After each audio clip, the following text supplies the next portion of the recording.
ஹalleluya. இன்றைய வேத வசனம் யோவான் 6ஆம் அதிகாரம் வசனம் 37 பிற்பகுதி. என்னிடத்தில் வருகிறவனை நான் புறம்பே தள்ளுவதில்லை.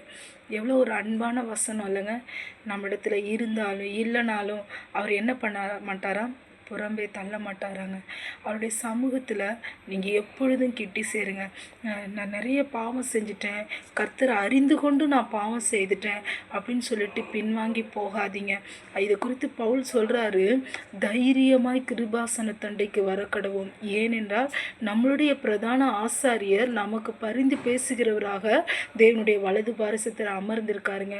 நீங்கள் எவ்வளோ பெரிய பாவம் செஞ்சிருந்தாலும் பரவாயில்ல, அவருடைய சமூகத்தில் வந்துருங்க.